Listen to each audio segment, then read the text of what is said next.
Passing Matinee. I'm with the Customer Services Division here at the National Archives. I'm usually at the downtown building, but here to welcome you to the Know Your Records program today. I see a lot of familiar faces, so we're so pleased to have you here. The Know Your Records program is designed to teach you about the National Archives records and how best to go about doing research so you can become more independent when you come and you know how to do your historical research. We offer not just these weekly lectures. This took place on just yesterday, as a matter of fact, and we're repeating it again today. So it's typically Tuesdays and Thursdays. Tuesdays at the Washington, D.C. building, and then again here on Thursdays. So we have the weekly lectures. We also have symposiums and workshops. We have the annual genealogy fair coming up, and that is in the spring, April 22nd and 23rd. And I'm hoping that you can come to and attend that. It's going to be bigger and better than we've had in the past. It's our 5th annual genealogy fair. If you'd like more information, you can contact me or the rest of the staff on the Know Your Records at kyr@nara.gov, or you can call us 202-357-5333. You can also please check the calendar of events online at www.archives.gov. So today we have passport applications 1795 to 1925. Rebecca Sharp and Katherine Vollen will discuss how to locate passport applications and how these records can enhance your genealogical research. Both Katherine and Rebecca are archive specialists at the Archives Building in Washington, D.C. at the Research Support Branch, Customer Services Division. Rebecca Sharp, she specializes in federal records of genealogical interest, graduated with departmental honors in history from McDaniel College, established as Western Maryland College. Rebecca Vollen, she also specializes in federal records of genealogical interest, and Katherine holds an MA degrees in history from Pittsburgh State University in Kansas and George Washington University. Today's program is about 1 hour long. We hope that you enjoy it. Thank you so much for coming. Enjoy the presentation. Ladies. The Department of State has issued passports to U.S. citizens since 1789. With the exception of 2 brief periods during the Civil War and World War I, U.S. citizens were not required to obtain passports until 1941. It is certainly worth conducting passport application research, even if it's during a non-mandatory period, because you don't want to assume that there's no record without checking. The National Archives holds the passport applications submitted to the Department of State between 1795 and March 31st, 1925. The indexes, registers, and applications have been reproduced on microfilm. Today we're going to discuss how these records can enhance your family research. The original passport volumes have been microfilmed for preservation purposes. So when you're doing your research, you'll want to go to the National Archives building in Washington, D.C. These 4 microfilm publications are available in that building. The passport applications are divided into 2 time frames, 1795 through 1905 and January 2nd, 1906 through March 31st, 1925. The National Archives does not hold passports themselves, only the applications. And if they're still surviving passports, they would be with either the individual or perhaps their surviving family members. In addition to the microfilm indexes and registers, there are some additional finding aids that may lead to the records. Ancestry and Footnote have digitized the applications, and it's important to know that these records are available, these databases are at our research rooms, and they're available for free. And they're keyword searchable by name. The passport applications themselves may also lead to additional records, and we'll get into that a little bit later in the presentation. And passenger manifests may also contain passport information. The applications that are issued between 1795 and 1905 may include details about an individual, such as his or her physical description, occupation, and there may be additional information about other family members. So now we're going to take a look at some of the records. And first, we'll take a look at a register. And the person that we're looking for is a Joseph Rebholz.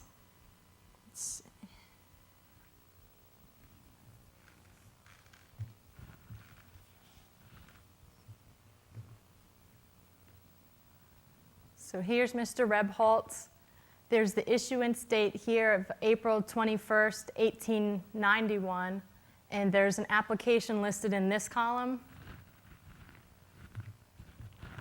And the application number is 25528. And it's important to note that these registers can be organized in two different ways, one of which is chronological by issuance date, and then they can also be grouped alphabetically by the first letter of the surname and then chronological.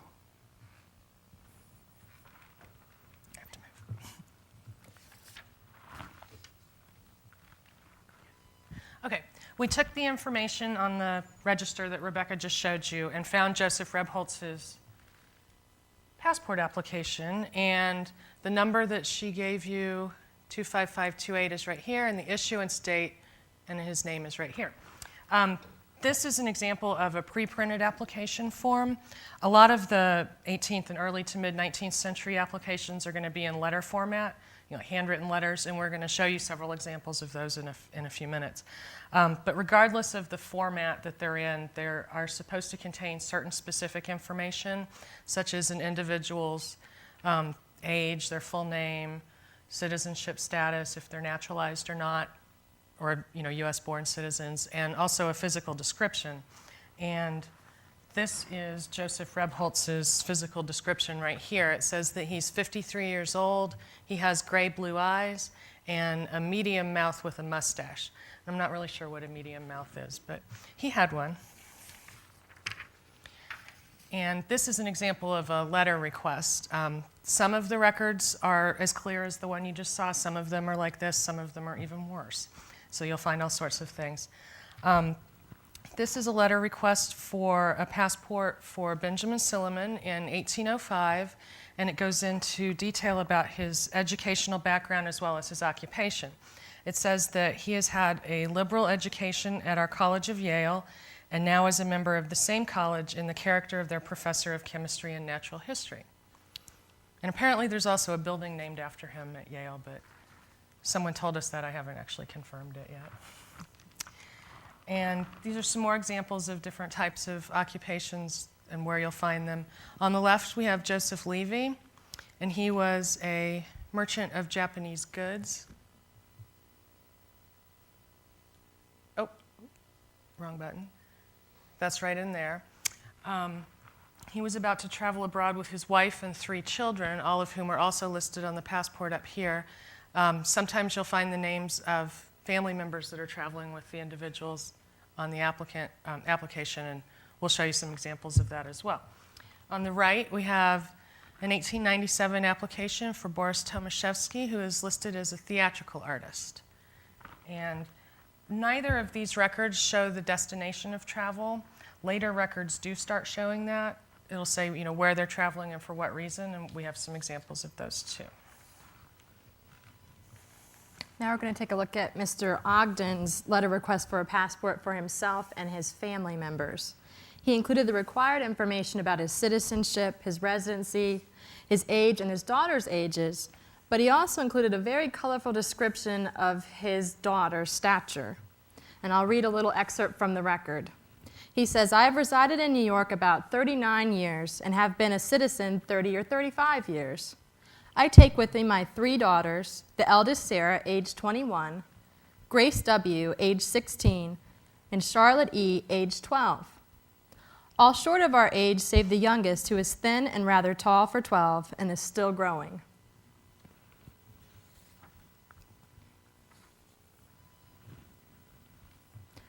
Now, on occasion with some of these earlier records, you're going to run across some references to previous passport issuances. And that's the case with Mr. Richard Maris's passport application from 1860. Up here you see the previous passport application number of 6019, and the issuance date is listed as August 23rd, 1854. If you encounter this kind of reference when you're doing your research, you might be able to find an additional record. And that was the case with Mr. Maris. So this is the record that was referred to on the previous slide. If an individual traveled frequently, there may be multiple applications, and each may provide additional information about the applicant. It's important to note that the early applications rarely refer to the previous records, and it's more common to see this kind of reference in the 20th century records, but it was not required until 1917.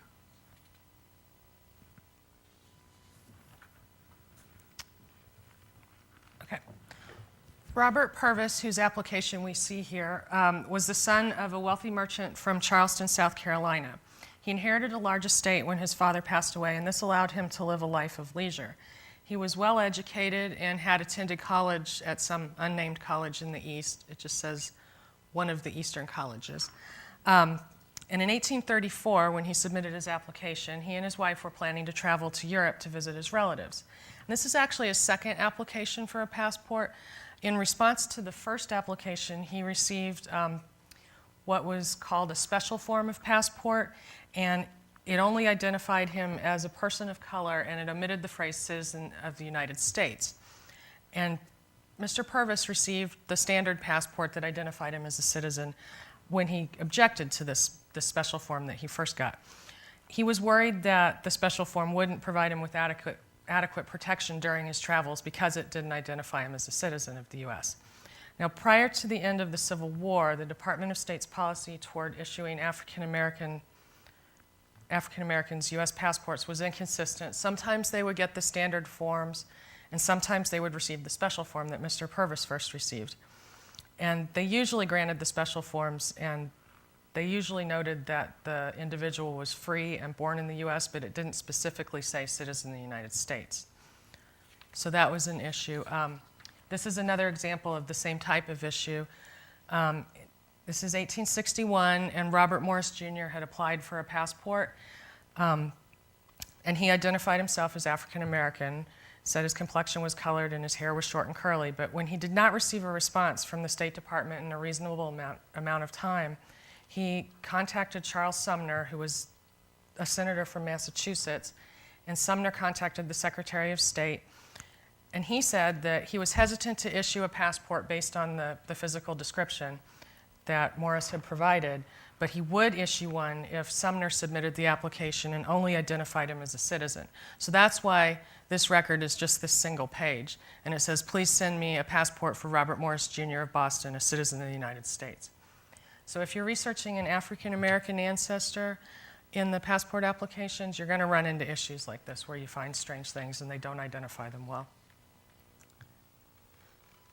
So we're going to move on to the later passport applications, 1906 to 1925. They're typically 2 or more pages, and they all consist of the pre-printed forms. You won't see the handwritten letters anymore. And along with the standard information such as names, residency, and citizenship, you might find all of these things. Probably not all in the same application, but you might find these things. You'll find purpose and duration of travel and destination. You might find notations of military service, even copies of birth records. And beginning on December 21st, 1914, there are photos attached to each record. So this is an index card from 1923, and you see Elizabeth Ware and her husband Storer Ware listed here. They each have their own entry on the index card, which means they each have their own passport.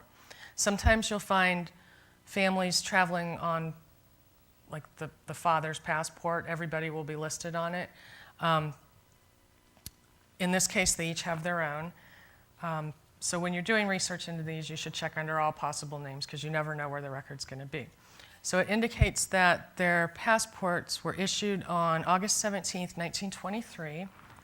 So then we went to those records, and on the left we have Elizabeth's records, and there's a couple interesting things on here. First, you have all the children listed here. There's 6 children, and it lists their full names, where they were born, and their ages. There is there are a few lines on the pre-printed form for this, but they actually had to paste a piece of paper over it because there were so many names.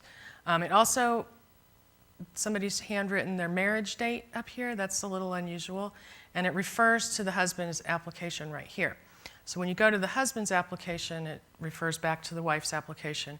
But if you only looked at his and you didn't notice this, it would look like he was traveling alone because all the rest of the family is all listed under her. And they don't always refer back to each other. And then this is what the Ware family looks like. So our next example, we did an index search for Grace Bomer and found that her passport was issued on December 24th, also in 1923. And since we have the records up through March of 1925, we should have her record. But when we went to the microfilm, this is all we found, this single sheet of paper. And this actually indicates that the record is still held by the State Department. When the records were in use, her application was pulled, probably when she applied for a new passport at a later date after our cutoff. And it tells you right here it was pulled on May 17th, 1926, so that's after our cutoff.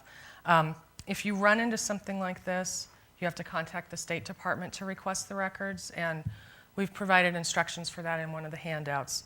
But we do recommend that you include a copy of this type of thing if you contact them, because if they see the date that you're looking for, 1923, they'll just tell you to contact us, and it gets into a loop, and it's not fun for the researcher. So.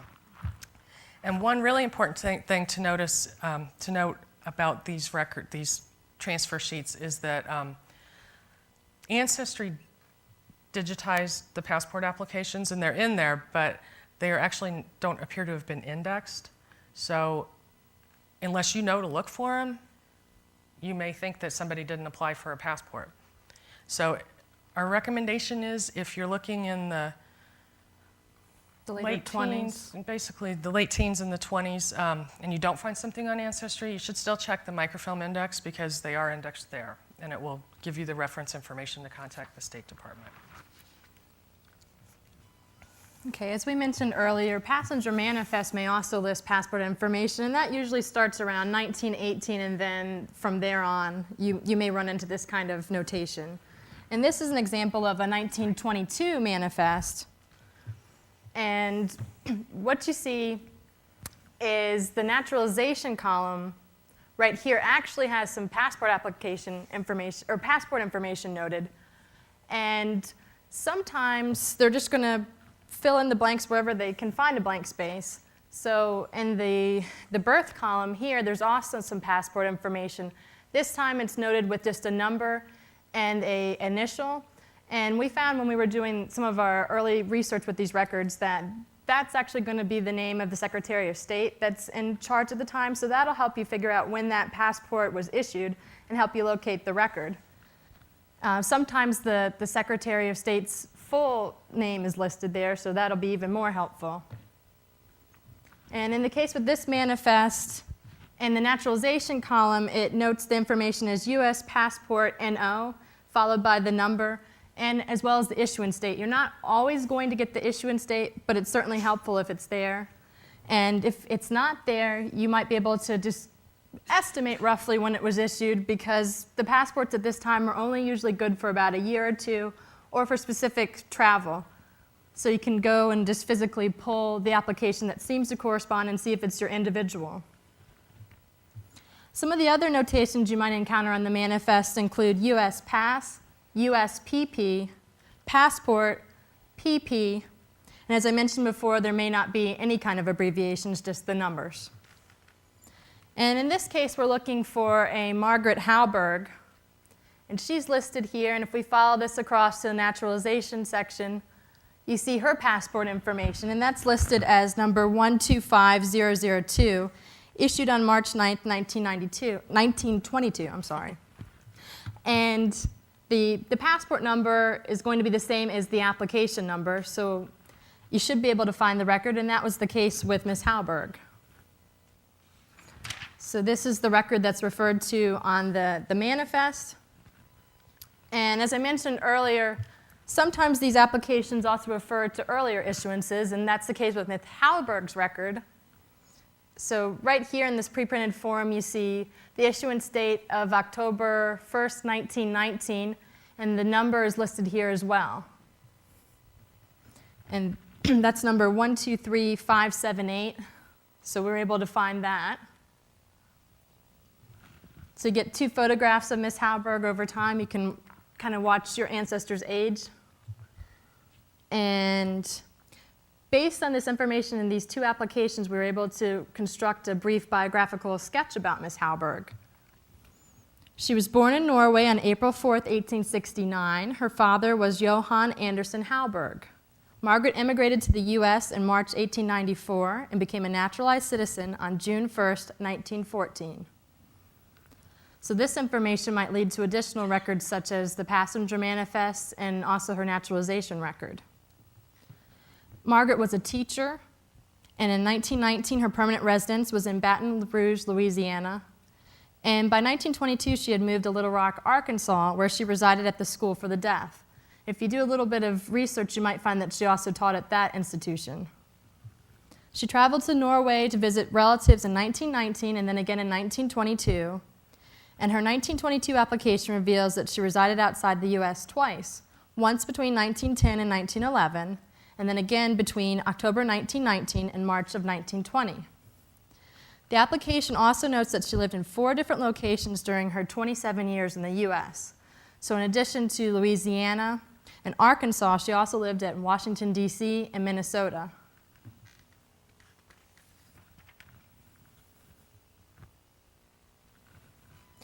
Passport applications may also include information relating to an individual's birth. The documentation may be official in nature, such as a form from the City Vital Records Office, or it might be unofficial in the form of an affidavit from someone who witnessed the birth. And this is the case with Langston Hughes' record. His mother, Carrie Clark, provided his birth information. She states that when he was born in Joplin, Missouri in 1902, the attending physician did not give her a birth certificate. And his application also notes that there was no birth record filed with the city.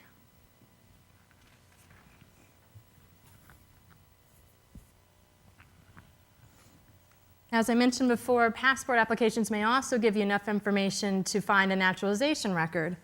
And Cyril Bretherton naturalized on January 22nd, 1913 through the Superior Court of Los Angeles, California.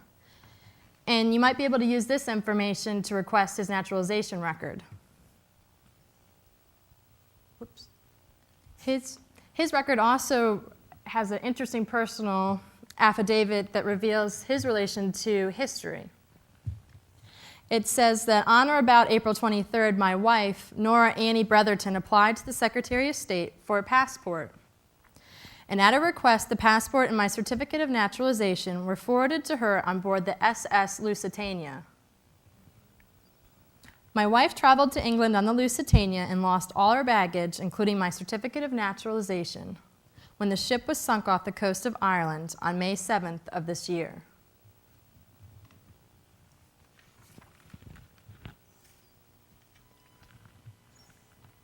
If your ancestor answered to different names or had difficulty proving that he or she was a U.S. citizen, that's actually a good thing in the case of passport applications. Because what that means is that they would have caught the attention of the Department of State, and they might have investigated them and asked for additional information to verify that they are who they say they are. And that's exactly what happened with Anatole Gould. And he had to submit this letter explaining why he has different surnames. And I'll read an excerpt from the record. He says that my second name was Goldberg at the time of my arrival, but when applying for first papers, I filled out the application to the name of Gould. Subsequently, at the time of obtaining my final citizen papers, I applied in the name of Gould, and therefore have been naturalized under the latter name. The reason of my changing the name of Goldberg into Gould was a spirit of real Americanism, and my desire to become a typical, not hyphenated American. So if you were to search for his arrival into the United States for the first time under the name of Gould, you're not going to find that record. But now that you know that his name was Goldberg when he arrived in the country, it's possible that you might find his original passenger manifest.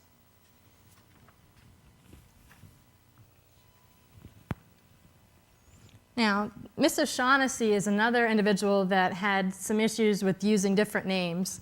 And in her case, when she applied for a passport in 1922, she ended up filling out the original application saying her name was Winifred O'Shaughnessy, but she signed her name Winifred DeWolf. So the Department of State, made her verify that she's actually who she says she is. And that's why you have this affidavit here. Or this is actually a memo from the Department of State summarizing the issue. And a few months later, she applied to amend her passport because she had married, so then there's an additional surname that's listed on the record.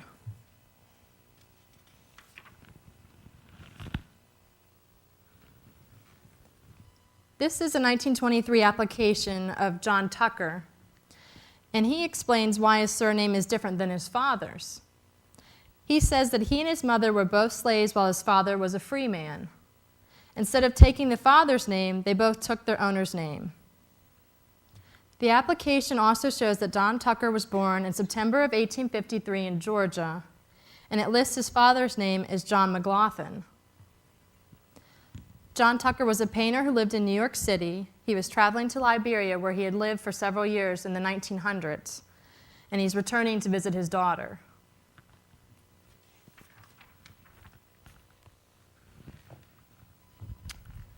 Okay. This is Moses Kordinsky, and he was born in Kiev, Russia, and became a naturalized U.S. citizen in 1903.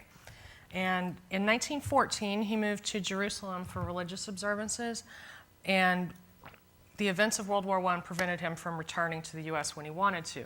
And he was delayed even further because of severe illness. So when he submitted his application in 1921, he had to include an affidavit explaining why he had been gone from the U.S. so long. And he included a letter from his doctor in Jerusalem, and it shows that he had suffered from chronic gastroenteritis since 1918. So he'd apparently been fairly ill for several years. And he was planning to return to the U.S. and settle there permanently. And he had several children that lived in the U.S. And while we were conducting research for this presentation, we came across several what we thought were very interesting occupations. We saw all sorts of things from acrobats to ministers. We have some vaudeville performers here. So we're just going to take a few minutes and show you some of what we thought were the more interesting records when we were looking for occupations. So we have Guy and Irene Magley here, and as I said, they're vaudeville performers. And at this point in 1915, vaudeville was still very popular. They traveled extensively around Europe and performed all over the place. We found some vintage programs on the internet. And from looking at their other passport applications, we found that they apparently divorced, and Guy remarried a woman named Pearl, but Irene kept the name Magley, so we were a little confused at first. But she performed under it, so it was probably her stage name. And they performed for several years. And White Antelope his occupation is listed as motion picture appearances. His application shows that he was from the Wind River Reservation of the Arapaho tribe in Wyoming. And we had to do a little extra research and found that he and several of his tribe members were actually used as extras in the movie The Covered Wagon. And there was a group of them traveling to London for the English premiere of this movie. And it seems like an example of a publicity stunt, taking a group of Native Americans, but it was one of the first movies that used Native Americans as extras, so that does make sense when you consider that. And Mary Chamberlain was a journalist who traveled to The Hague in April of 1915 to report on the International Women's Congress for Peace and Freedom. Her initial passport application was denied because she didn't provide enough information, not a good enough reason for travel. So she had to submit some letters from her sponsors, and once she did that, they okayed her application and gave her a passport, but it wasn't approved until the day before she was scheduled to sail to Europe, so they had to deliver it to her on the ship. And you'll see a lot of that where there's a letter attached to it that says, deliver to so-and-so on this ship. Now, W.E.B. Du Bois was a well-known civil rights activist, professor, and writer, and who was also the editor-in-chief of the Crisis magazine, which was the official NAACP publication. And his 1915 application shows him listed as magazine editor. And Florence Goungs was a genealogist, and she was going to Canada in 1915 to conduct genealogical research. We included this example primarily to show that genealogy has long been very popular. And she was not the only one we found that was listed like that. Now, Chancey Fries was listed as a manufacturer of artificial limbs. Now, this caught our attention because it's uncommon to see that. Apparently, yeah, it was very interesting. He was apparently especially known for artificial legs and feet, and he even had a patent for something that was called the Fries foot, and we haven't had a chance to look for that record yet, but we want to at some point. And his application included product testimonials, including one from a railway policeman who claims that the Fries foot allows him to perform his job as well as most men. And as he says, I can run pretty fast for a short distance and can get on and off moving trains as well as most men. I'm not sure how well most men can get on and off of moving trains, but apparently this guy can. Now, this is Carroll Riggs, and in 1915, he was going to Paris to work for the American Ambulance Hospital. This is his ambulance driver identification card, which he included in his application.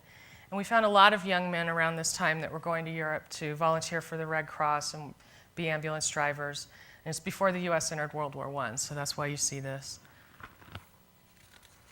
And this is you. So as we mentioned earlier, these records can end up referring to an individual's involvement in the military, and that's the case with Louis Dessau.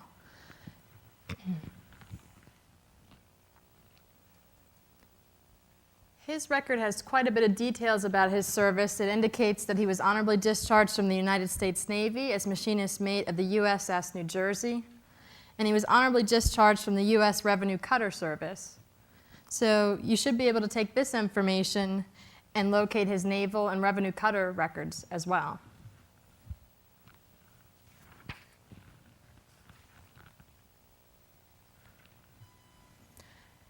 James Brennan's application notes that he served in France with the U.S. Army. And this is one of the records that includes a letter from a family member. In this case, it's his mother who wrote to him to ask him to return home because she says everything is going to destruction as there is no one to take care of anything. And then his mother refers to his military service in France and states, I knew I could not send for you as you were over in France, so now as you come home safe out of France, come to me as soon as possible, as I need you in the worst way.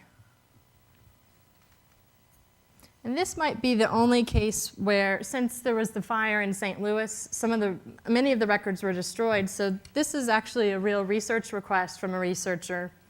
And he revealed that this is the only documentation that he was able to find for his ancestor's service. So these records can be incredibly valuable.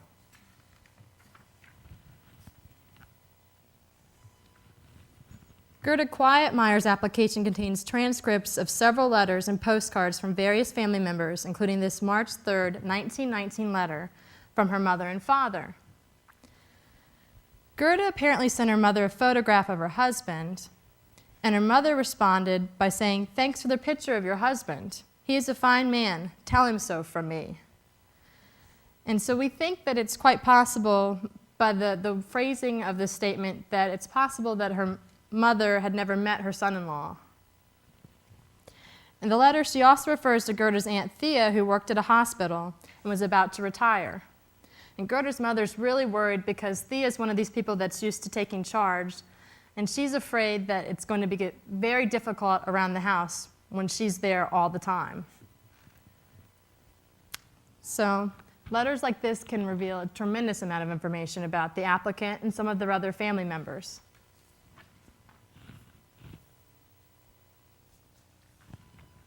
The Strauss family was planning a vacation to several mountain resorts in Canada, and they took their maid Martha Wolfe with them.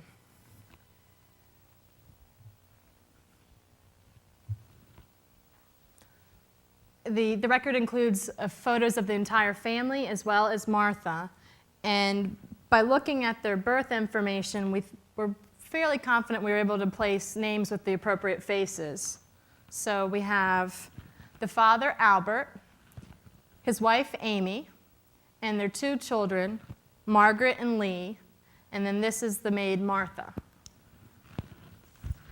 If your ancestor was a servant, it's possible that he or she may have applied for their own passport, but you also want to check under their employer's name because they could be listed on that same application.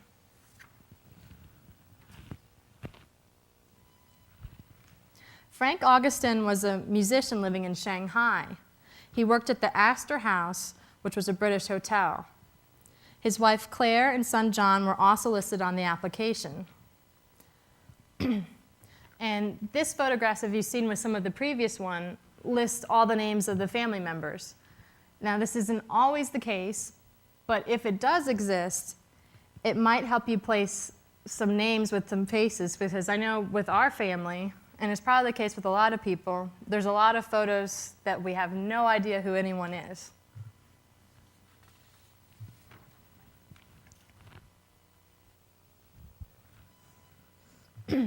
So if you're conducting passport application research on site at the National Archives building in Washington, D.C., you're going to be using the microfilm, as I stated before. And if you order the copies from the National Archives, we're going to send paper copies of the microfilm records. But in many cases, the microfilm photographs are of very poor quality. So I'd like to take a moment to show you the difference between what the original looks like compared to the microfilm copy. So this is Mr. Freeze's microfilm photo. And that's what he looks like in the original. So if you're doing research and you have an ancestor that has a photograph, we definitely encourage you to order a copy of the original photograph. And there's instructions for how to do that within one of the handouts. And at this point, we'll take any questions.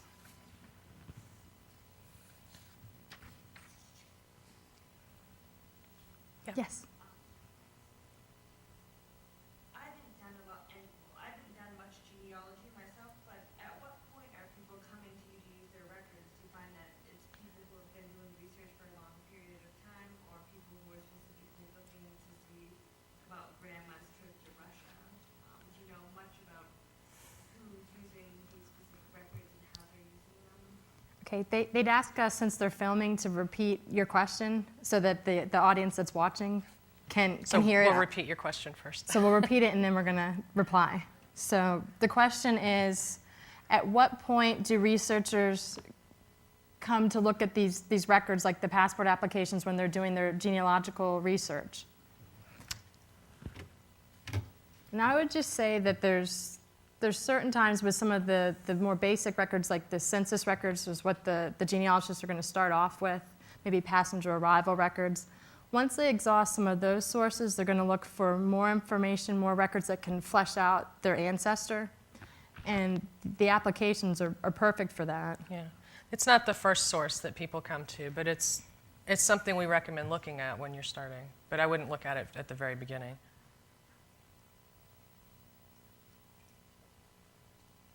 Any other questions? Okay.